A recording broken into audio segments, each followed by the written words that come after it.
میرے بھائیوں، تقریر کی بات الگ ہوتی ہے جمعے کے خطبے کی۔ جمعے کا خطبہ بہت مختصر ہوتا ہے، اس میں اصلاحی باتیں ہمارے اور آپ کے سامنے آتی ہیں۔ اس وقت ہمارے جو حالات ہیں وہ ہم اور آپ سب دیکھ رہے ہیں۔ پورے ہندوستان کے جو حالات ہیں اور خاص طور پر مسلمانوں کے جو حالات ہیں وہ ہمارے اور آپ کے سامنے۔ میں یہ نہیں کہہ رہا ہوں کہ ان حالات کا ذمہ دار کون ہے، میں اس طرف نہیں جانا چاہتا ہوں۔ کچھ ہماری کمیاں ہیں، کچھ ہماری کوتاہیاں ہیں جس کی وجہ سے ہم بہت زیادہ ایسے حالات سے دوچار ہو رہے ہیں۔ اللہ رب العالمین ہمارے حالات پر رحم فرمائے اور مسلمانوں کے لیے کوئی اچھی سبیل نکالے۔ اس وقت ہمیں اپنی آخرت بنانے کی فکر کرنی چاہیے، کیونکہ یہ زندگی بہت تھوڑی سی زندگی۔ ہم اب دیکھ رہے ہیں کہ 50 سال کی عمر کی بہت سے لوگ پورے نہیں کر پا رہے ہیں۔ 50 اور 60 سال کی بیچ کی زندگی میں یہ دنیا چھوڑ کے چلے جاتے ہیں، اور اللہ کے رسول صلی اللہ علیہ وسلم کی حدیث ہے کہ میری امت کی عمریں 60 اور 70 سال کے درمیان میں ہیں۔ بہت کم لوگ ایسے ہیں جو 70 سال کو پار کر جائیں اور 100 سال تک پہنچ جائیں، یہ بہت کم لوگ ایسے ہیں، اللہ ماشاء اللہ۔ تو ہمیں جو زندگی مل رہی ہے اس کو غنیمت سمجھیے، اور یہ موقع جو اللہ تبارک و تعالیٰ نے ہمیں اور آپ کو دیا ہے اس کو ہم رائے گا نہ جانیں، بیکار نہ جانیں۔ اور عبادتوں میں سب سے اہم عبادت ہے نماز، ہم اس کی پابندی، کیونکہ قیامت کے دن حقوق اللہ میں سب سے پہلے جو سوال ہوگا وہ نماز کے تعلق سے، اور حقوق العباد میں سب سے پہلے جو سوال ہوگا وہ خون کے تعلق سے ہوگا۔ کسی کا قتل تو نہیں کیا، کسی کو مارا تو نہیں۔ حقوق العباد میں سب سے پہلا سوال قیامت کے دن اللہ کے دربار میں جو ہوگا وہ خون کے تعلق سے ہوگا، لیکن حقوق اللہ میں اللہ کے حق کی ادائیگی کا سب سے پہلا سوال جو ہوگا وہ نماز کے تعلق سے۔ اول ما یحاسب به العبد یوم القیامہ الصلاۃ، قیامت کے دن اللہ رب العالمین کے ہاں سب سے پہلا جو سوال بندے سے کیا جائے گا وہ یہ کیا جائے گا کہ نماز پڑھی جائے۔ فَإِن صَلُحَتْ صَلُحَ سَائِرُ عَمَلِهِ، نماز کے سوال جواب میں اگر ہماری نماز درست نکل گئی، نماز کے جواب دینے میں ہم کامیاب ہو گئے تو ہم سارے عمل کا حساب و کتاب دینے میں کامیاب ہو جائیں۔ وَإِن فَسُدَتْ فَسُدَ سَائِرُ عَمَلِهِ، اگر نماز میں کچھ کمی اور فساد نظر آیا اور نماز کا جواب دینے میں اگر ہم ناکام ہو گئے تو سارے اعمال میں نماز پر ڈیپینڈ ہے، نماز پر۔ اس لیے ہمیں اور آپ کو نماز کی ہر حال میں پابندی کرنی ہے، صرف جمعے کے دن نہیں۔ حضرت جابر ابن عبداللہ رضی اللہ تعالی عنہ ایک مشہور صحابی گزرے، اور یہ روایت ہمیں ملتی ہے کہ کافی بیمار ہو گئے، کافی بیمار، وہ بستر مرض پر لیٹے ہوئے تھے اور قریب المرگ تھے، بالکل مرنے کے قریب تھے، انتقال کا وقت ان کا قریب تھا۔ ہم اپنے علاقے کے کسی آدمی پر اپنا ذہن لے جائیں جو مرنے کے قریب ہو، آپ اندازہ لگائیے اس کی کیفیت کیا ہوگی۔ سانسیں لے رہا ہوگا، لوگ اس کی حالت دیکھ کر یہی کہیں گے گھنٹے 2 گھنٹے کا مہمان ہے، زیادہ سے زیادہ شام تک کا مہمان ہے، اس کے بعد چلا جائے گا۔ یہ حالت تھی حضرت جابر بن عبداللہ، بالکل یہی کنڈیشن۔ اور اس وقت مغرب کی اذان ہونے لگی، اذان کی آواز ان کے کانوں تک گئی، اللہ اکبر اللہ اکبر۔ جیسی اذان کی آواز حضرت جابر بن عبداللہ کے کان میں جاتی ہے وہ اپنے بچوں سے کہتے، حضرت مصعب وہیں بیٹھے ہوئے ہیں، وہ فرما رہے ہیں کہ میں نے دیکھا کہ حضرت جابر اپنے بچوں سے کہتے ہیں کہ اے میرے بچوں، مجھے سہارا دے کر اٹھاؤ اور مجھے مسجد تک لے چلو۔ مغرب کی اذان کی آواز میرے کانوں میں آ رہی ہے اور میں نماز پڑھنے کے لیے مسجد میں جاؤں گا۔ ان کے بچوں نے منع کیا کہ والد صاحب، والد محترم، میرے ابو جان، اس حال میں آپ مسجد کیسے جا سکتے ہیں؟ اٹھنے کی طاقت نہیں ہے، آپ تیمم کیجیے اور لیٹ کریے۔ اس کنڈیشن میں تو آپ بیٹھ کر بھی نماز نہیں پڑھ سکتے ہیں اور آپ کو مسجد جانے کی فکر ہو رہی ہے۔ آپ مسجد نہیں جائیے، آپ یہیں لیٹ کر نماز پڑھیں۔ حضرت جابر ابن عبداللہ کہتے ہیں میرے بیٹو، اللہ کا داعی پکار رہا ہے اور دعوت دینے والا مجھے نماز کی دعوت دے رہا ہے اور اس کی آواز میرے کانوں تک بھی آ رہی ہے۔ پھر یہ کیسے ہو سکتا ہے کہ اللہ کے داعی کی دعوت پر میں لبیک نہ کہوں؟ میں نے کہہ دیا مجھے مسجد میں جانا ہے تو جانا ہے، تو مجھے پہنچاؤ۔ کس طرح پہنچاؤ گے تم؟ بچوں نے بہت ضد کی۔ حضرت مصعب ابن عمیر کہتے ہیں کہ بچوں کی ضد اور باپ کی بھی ضد، بچوں کا انکار، باپ کا اقرار اور اصرار۔ مصعب کہتے ہیں کہ باپ کے اصرار کو دیکھ کر میں نے بچوں سے کہا الگ لے جا کر اپنے باپ کی خواہش پوری کر دو، مسجد میں جانا چاہتے تو بھیج دو، لے چلو ان کو۔ بیچاروں کی یہی تمنا ہے، اور جو آدمی بالکل مرنے کے قریب ہے کیا اس کی تمنا یہ خواہش بھی پوری نہیں کرو گے؟ لے چلو ان کو۔ جب وہ ضد کر رہے ہیں، مسجد ہی میں نماز پڑھنا چاہتے ہیں، تو ان کو لے چلو مسجد میں۔ ان کے بچوں نے اٹھایا اور پیٹھ پر سوار کیا، اپنے والد محترم کو وضو کروایا اور پیٹھ پر سوار کر کے لاد کر لے جاتے اور مسجد میں پہنچ جاتے ہیں۔ امام صاحب نماز پڑھانے کے لیے آگے کھڑے ہیں اور جابر ابن عبداللہ کو دائیں طرف سائڈ میں بٹھا دیا جاتا ہے کہ امام صاحب کو کھڑے ہو کر نماز پڑھائیں گے، آپ کے اندر کھڑے ہو کر پڑھنے کی طاقت نہیں ہے، آپ بیٹھ کر امام کی ابتدا میں نماز پڑھ لیجیے۔ جیسے ہی جابر ابن عبداللہ نے نیت باندھی اللہ اکبر کہہ کر بیٹھ کر، اور جب امام محترم پہلی رکعت پڑھانے کے بعد سجدے میں جاتے ہیں، رکوع کے بعد سجدے میں، سجدے سے اٹھتے ہیں اللہ اکبر کہہ کر، جابر ابن عبداللہ بھی امام کے ساتھ سجدے میں جاتے ہیں اور پہلے ہی سجدے میں ان کی روح قبض سے حصوری سے پرواز کر جاتی ہے۔ جابر ابن عبداللہ ہو جاتا ہے۔ نماز ختم ہونے کے بعد لوگوں نے ان کو ٹٹولا اور دیکھا اور سانس وغیرہ دیکھی، دل کی دھڑکنیں دیکھی، کہا کہ یہ انتقال کر۔ میرے بھائیوں، اس واقعے کو بتانے کا صرف میرا مقصد یہ ہے کہ اذان کی آواز سن کر یہ کیسی طلب تھی کہ اس بیماری میں بھی وہ یہ کہہ رہے تھے کہ مجھے مسجد میں چاہیے، میں نماز پڑھوں، اور بیٹھ کر نماز پڑھ رہے ہیں اور پہلی رکعت پہ ان کا انتقال ہو جاتا ہے۔ یہاں سے ہم اندازہ لگائیں کہ یہ نماز کا کون سا شوق تھا اور نماز کا کون سا چیز۔ آپ بڑے بڑے جلسے کرا لیجیے، بڑی بڑی کانفرنسیں کرا لیجیے، بڑے بڑے مدرسے کھول لیجیے، اگر ہم اپنے سماج کے اندر، اپنی سوسائٹی کے اندر، اگر ہم اپنی نسل کو نمازی نہیں بنا سکے اور مسجدوں میں حاضری کا پابند نہیں بنا سکے، یہ جلسے بھی بیکار ہیں، یہ ادارے بھی۔ ہم کیا درستے ہیں؟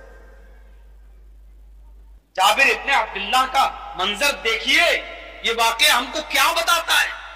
جبکہ اس حال میں ان کو گھر میں بھی نماز پڑھنے کی اجازت تھی۔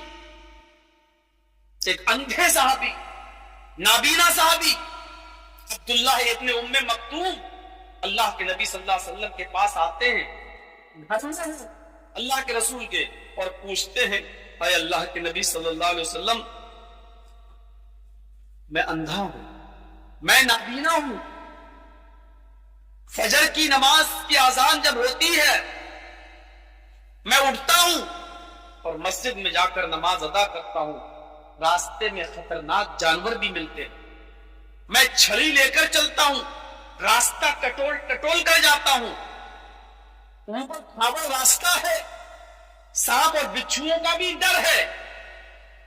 اے اللہ کے نبی، کیا مجھے فجر کی نماز گھر میں پڑھنے کی اجازت ہے؟ ایک اندھے صحابی ہیں، ایک نابینا صحابی ہیں۔ گاؤں والوں سنو، بڑے بڑے جلسوں میں ہمیں یہ باتیں نہیں مل پائیں گی جو جمعے کے خطبوں میں ہمیں یہ نصیحتیں مل جاتی۔ نابینا صحابی ہیں اور فجر غلط میں ہوتی، اندھیر میں ہوتی تھی، اور کہہ رہے ہیں کہ میں چھڑی لے کر چلتا ہوں، ٹٹول ٹٹول کر جاتا ہوں، اوپر کھاپڑ راستہ ہے، کبھی ادھر گرتا ہوں کبھی ادھر گرتا ہوں۔ اے اللہ کے نبی، کیا مجھے عشاء کی نماز اور فجر کی نماز، دونوں نمازوں میں کافی اندھیرا ہوتا ہے، کیا یہ نمازیں مجھے گھر میں پڑھنے کی اجازت ہے؟ میں گھر میں ادا کر لوں، ظہر میں مسجد میں چلا جاؤں گا، عصر مسجد میں پڑھ لوں گا، مغرب مسجد میں پڑھ لوں گا، ان دو نمازوں کی اجازت مجھے دے دیجئے کہ میں گھر میں پڑھوں۔ اللہ کے نبی صلی اللہ علیہ وسلم نے پہلے ان کی عذر دیکھا کہ واقعی وہ نابینا ہے اور لاٹھی لے کر چلتے ہیں۔ آپ نے کہا، عبداللہ، تمہیں نماز فجر اور عشاء گھر میں پڑھنے کی اجازت ہے، تم گھر میں پڑھ سکتے ہو، جاؤ۔ جیسی وہ اٹھتے جانے لگے، ابھی دروازے تک پہنچے تھے، اللہ کے نبی صلی اللہ علیہ وسلم نے ان کو پھر آواز دی، ادھر آؤ۔ حضرت عبداللہ ابن مکتوم پھر پہنچ جاتے ہیں، اے اللہ کے نبی، آپ نے دوبارہ بلایا، کیا وجہ ہے؟ آپ نے فرمایا، اَتَسْمَعُ النِّدَاءَ، کیا تم فجر کی اذان کی آواز سنتے ہو؟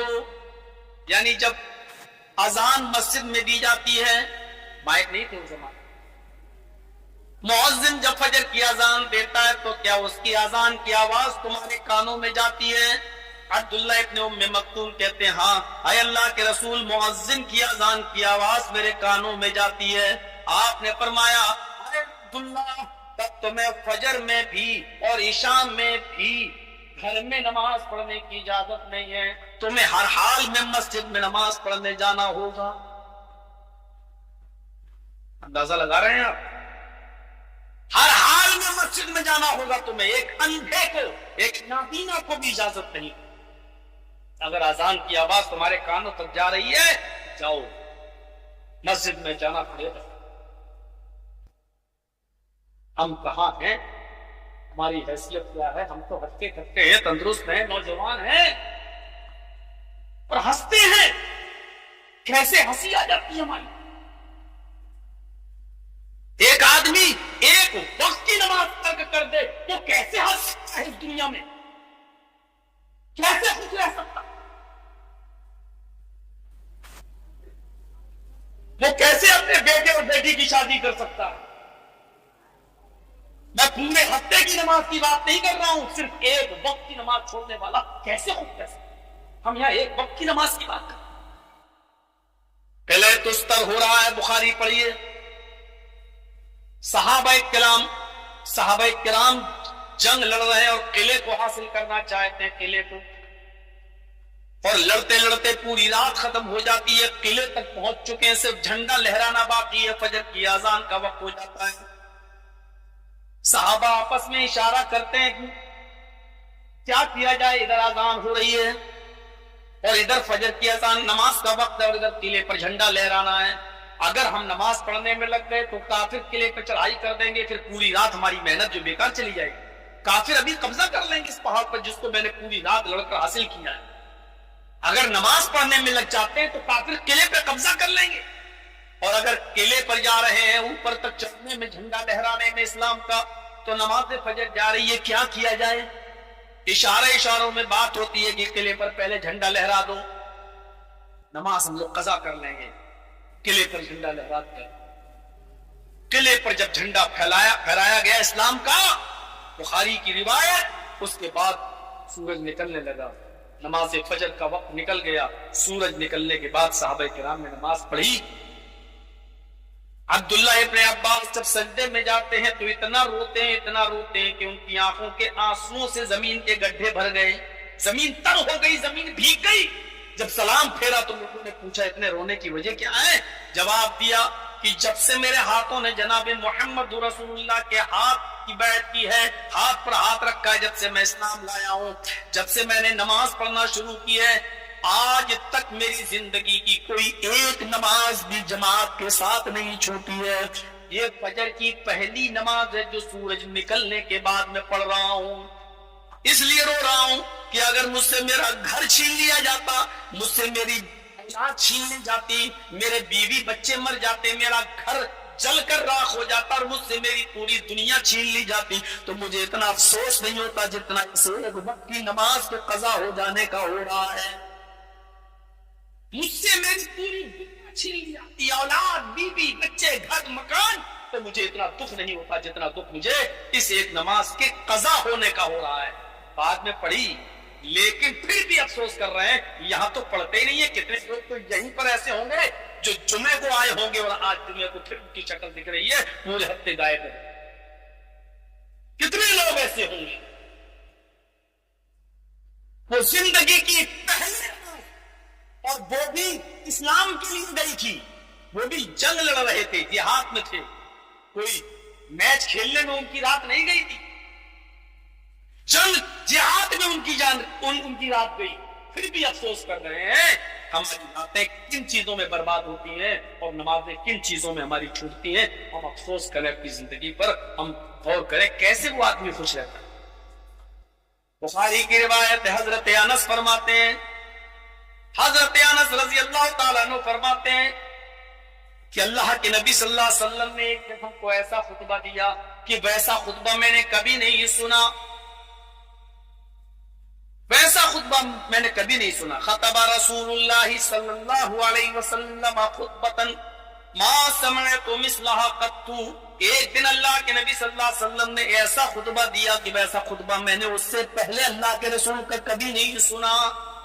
اس خطبے میں آپ نے فرمایا، لو تعلمون ما اعلم لضحكتم قليلا وبكيتم كثيرا، اے لوگو میں جنت بھی دیکھ کر آیا ہوں، میں جہنم بھی دیکھ کر آیا ہوں، مجھے اللہ نے جنت بھی دکھائی اور جہنم بھی دکھائی، میں جنت اور جہنم دونوں کا معائنہ کر کے آیا ہوں۔ اے لوگو، اے صحابیو، جہنم کے عذاب کے سلسلے میں جو باتیں میں جانتا ہوں وہ تم نہیں جانتے۔ لو تعلمون ما علم، جہنم میں جو دیکھ کر میں آیا ہوں وہ تم نہیں جانتے جو میں جانتا ہوں، اگر وہ باتیں تمہیں معلوم ہو جائیں جو میں جانتا ہوں، لو تعلمون ما اعلم، جو میں جانتا ہوں اگر وہ باتیں تمہیں معلوم ہو جائیں، لضحكتم قليلا ولبكيتم كثيرا، تو تمہیں دنیا میں ہنسنا چھوڑ دو گے، دنیا میں ہنسی تمہاری چلی جائے گی، ہنسنا بھول جاؤ گے، تم اپنی زندگی برباد کر لو گے، وَلَبَقَيْتُمْ كَثِيرًا، روتے روتے تم اپنی زندگی ختم کر لو گے۔ ہمیں ہنسی کیسے جائے، ہم کیسے خود بناتے ہیں، اور خاص طور پر نماز چھوڑنے کے بعد ہمارے چہرے پر ہنسی کیسے؟ ظہر کی نماز ترک کر کے ظہر سے عصر تک کیسے ہم کاروبار میں مست ہو جاتے ہیں، ہمارے سر پہ جوتا پھینکتا ہے، عصر چھوڑ کیسے ہنس کے رہتے ہیں، مغرب چھوڑ کے عشاء تک ہم کیسے ہنس کے رہ لیتے ہیں، اور عشاء پڑھے بغیر سو گئے بستر پہ نیند کیسے آئے۔ لو تعلمون ما اعلم، جو باتیں میں جانتا ہوں اگر وہ تمہیں بتا دوں، وہ تمہیں معلوم ہو جائیں، لضحكتم قليلا، تو تمہیں ہنسی کم آئے گی، ولبكيتم كثيرا، اور روگے زیادہ، ہنسنا چھوڑ دو گے اور روتے روتے زندگی ختم کر لو۔ جب یہ خطبہ اللہ کے نبی صلی اللہ علیہ وسلم نے دیا تو اصحاب رسول کا حال یہ تھا، فغطى اصحاب رسول اللہ صلی اللہ علیہ وسلم ولہم خنین، انہوں نے جتنے صحابہ بیٹھے تھے جمعے کے دن جو خطبہ سن رہے تھے، سب نے اپنے اپنے دامن سے اپنا منہ چھپا لیا، اپنی اپنی چادریں اپنے چہرے پہ ڈال کر رونا شروع کر دیا، اتنا روئے، رونے کی وجہ سے ان کی ناک کی آوازیں آنے لگی، ناک سے آوازیں نکلنے لگی، سب رونے لگے اللہ کے نبی کا یہ خطبہ سن کر۔ آج تو ہمارے دل اتنے پکے ہو چکے ہیں، اتنے سخت ہو چکے ہیں کہ ہماری آنکھوں سے آنسو نہیں آ سکتے ہیں۔ اکیلے میں رونے کی عادت والی، اکیلے میں، تنہائی میں۔ قیامت کے دن جو 7 قسم کے لوگ عرش الہی کے سائے میں ہوں گے، ان میں سے ایک شخص وہ بھی ہوگا جو اکیلے میں اللہ کو یاد کرتا ہے۔ وَرَجُلٌ ذَكَرَ اللَّهَ خَالِيًا فَفَاضَتْ عَيْنَاهُ، جو اکیلے میں رویا اور اللہ کے خوف کو، اللہ سے کے ڈر سے، جہنم کے ڈر سے، عذاب قبر کو سوچ کر جو اکیلے میں اللہ کے خوف سے رویا، وہ آدمی قیامت کے دن اللہ اس کو عرش کے سائے میں جگہ دے گا. اس شخص کو عرش کے سائے میں جگہ ملے گی. اس دن 50,000 سال کا دن ہوگا. سورج صرف 1 میل کے فاصلے پر ہوگا. سورج کی ساری گرمی ہماری کھوپڑی پر پڑ رہی ہوگی اور ہمارا پسینہ جسم سے نکل رہا ہوگا. پسینے میں کوئی آدمی ٹخنے کے برابر، کوئی پنڈلی کے برابر، کوئی گھٹنے کے برابر، کوئی کمر تک اور کوئی گردن تک پسینے میں ڈوبا ہوا ہوگا. ایسے موقع پر صرف 7 قسم کے لوگ عرش کے سائے میں جگہ پائیں گے. ان عرش کے سائے میں جگہ پانے والوں میں سے ایک شخص یہ بھی ہوگا جو اللہ کو یاد کر کے تنہائی میں رویا. مجمع میں نہیں، یا تو جرجیت صاحب کی بھی آنکھوں میں آنسو آ جائیں گے اور سننے والوں کی آنکھوں میں. یہ تو ڈپلیکیٹ بھی آنسو ہو سکتے ہیں، نقلی آنسو بھی ہو سکتے ہیں، لیکن تنہائی میں جو روئے گا وہ ڈپلیکیٹ آنسو نہیں ہوتے. بیوی سو رہی ہے، بچے سو رہے ہیں، ماں باپ کو پتہ نہیں، اٹھیے اکیلے، وضو بنائیے اور 2 کر کے رکعت نماز پڑھیے جتنی اللہ تمہیں توفیق دے. رات کی نماز ایک ساتھ 4 رکعت نہیں پڑھنا چاہیے، ایک سلام کے ساتھ. صلاۃ اللیل مثنی مثنی، رات کی نماز 2 کر کے پڑھی جاتی ہے، 2 رکعت. آپ اٹھیے، وضو بن اور پھر 2 رکعت کر کے جتنی اللہ توفیق دے 2 رکعت پڑھیے، 4 رکعت پڑھیے، 6 رکعت پڑھیے، 8 رکعت پڑھیے، 10 پڑھیے. ہاں یاد رکھیے 10 کے بعد ایک وتر پڑھ لیجئے. 11 رکعت سے زیادہ مت کیجئے. 11-13 تک کا ثبوت ملتا ہے. حضرت عائشہ فرماتی ہے کہ میں نے رمضان و غیر رمضان اللہ کے نبی صلی اللہ علیہ وسلم کو 11 رکعت سے زیادہ پڑھتے ہوئے نہیں دیکھا. یہ نمازیں پڑھنے کے بعد پھر آپ دعا مانگیے اللہ تبارک و تعالیٰ سے، جتنی دعا مانگ سکے. اور اللہ کے عذاب کو یاد کر کے روئیے، عذاب قبر کو یاد کر کے روئیے کہ ہم جائیں گے ایک دن اس قبر کے اندر بھی. ذرا اس وقت قبرستان پہ نظر ڈالے، گوشت لینے پہنچ جاتے ہو، کبھی ہڈیوں پر نظر ڈالی؟ ہماری ہڈیوں کے ساتھ کیا کتنے صحیح سلامت. آج جرجیت صاحب بول رہے ہیں، زبان چل رہی ہے، دماغ کام کر رہا ہے. کل یہی دماغ کام نہیں کرے گا، یہ زبان بولنا بند کر دے گی، یہ ہڈیاں قبر میں سڑ جائیں.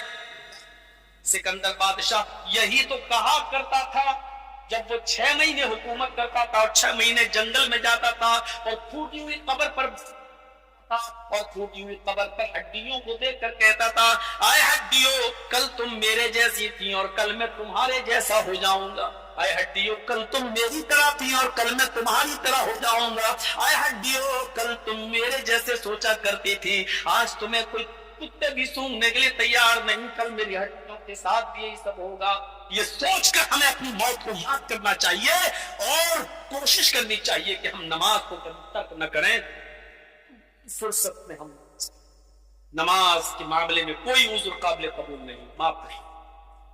کوئی یہ کہتا ہے کہ ہماری نوکری ہے سرکاری، ہمیں ہمارا گورنمنٹ اجازت نہیں دیتی ہے، ہمارا آفیسر اجازت نہیں دیتا ہے. آپ یہ کہیں کہ ہم بہت بڑی کمپنی میں پرائیویٹ جاب کرتے ہیں، ہمارا مالک نماز پڑھنے نہیں جاتے دیتا. سن لیجیے اور بہت زور سے سن لیجیے کان کے پردے کھول کر.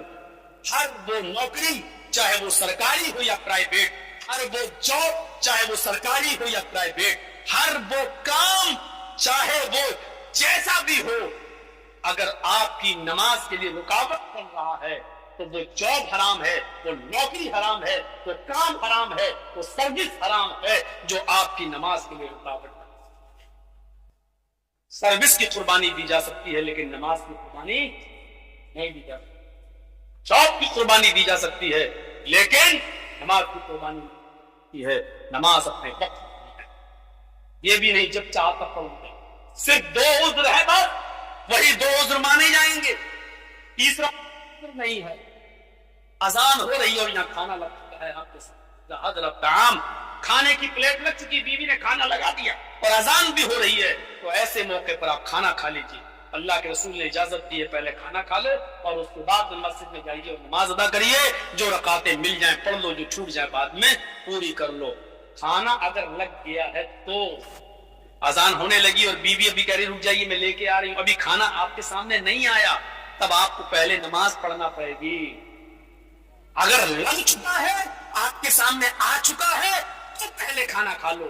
ابھی آیا نہیں ہے اور اذان کی آواز آ گئی تو آپ پہلے مسجد میں جائیے، نماز پڑھیے، اس کے بعد میں آ کر کھانا کھائیے۔ ایک عذر یہ مان لیا جائے گا، اور دوسرا عذر ادھر اذان ہو رہی ہے، ادھر آپ پیشاب کر رہے ہیں، ادھر اذان ہو رہی ہے، ادھر قضاء حاجت ہے، یہاں لیٹرین کی ضرورت ہے، تو اللہ کے رسول نے یہاں بھی ہمیں اجازت دی ہے کہ پہلے قضاء حاجت سے فارغ ہو جاؤ، پیشاب اور لیٹرین سے فارغ ہو جاؤ، اس کے بعد میں جاؤ وضو بناؤ اور مسجد میں نماز ادا کرو، جو رکعتیں مل جائیں وہ پڑھ لو اور جو چھوٹ جائیں وہ بعد میں پوری کر لو۔ ان دو عذر کے علاوہ تیسرا کوئی عذر نہیں نماز چھوڑنے کا۔ بیٹا بیمار ہو گیا، ادھر اذان ہو رہی ہے، ہاسپٹل لے کے جانا نہیں، پہلے وہ اس کے بعد میں آپ کو نماز پڑھتا ہے، نماز پڑھو۔ مسجد میں جاؤ گے تو 15 منٹ کے بعد جماعت ہوگی، آپ وضو بنا کے پہلے فرض ہی فرض پڑھ لیجیے، لا تترکن صلاۃ مکتوبۃ متعمدا فإن من ترک صلاۃ مکتوبۃ متعمدا فقد بریت منہ ذمۃ اللہ۔ فرض نماز کبھی بھی کسی بھی حال میں نہیں چھوڑی جائے گی۔ اگر کوئی فرض نماز کا صدن جان بوجھ کے چھوڑ دیتا ہے تو اللہ کی ذمہ داری اس کے اوپر سے اٹھ جاتی ہے۔ آپ فوراً وضو بنائیے اپنے گھر میں، اور جلدی سے ظہر ہے تو 4 رکعت پڑھ لیجیے، عصر کا وقت ہے تو 4 رکعت پڑھ لیجیے، مغرب کا وقت ہے تو 3 رکعت جلدی سے مغرب کی رکعت فرض پڑھیے کو لے کے جائیے۔ ایسے موقع پر بھی ہمیں نماز نہیں چھوڑنا ہے۔ بیٹا دین نماز کی چھوڑنے کی اجازت نہیں ہے، حالت صحت اور نماز کیسے چھوڑ دیتے ہیں اور خوش رہتے ہیں۔ بس میرے بھائیوں، جمعے کے خطبے کا یہی میسج جو دینا تھا وہ میں نے دے دیا۔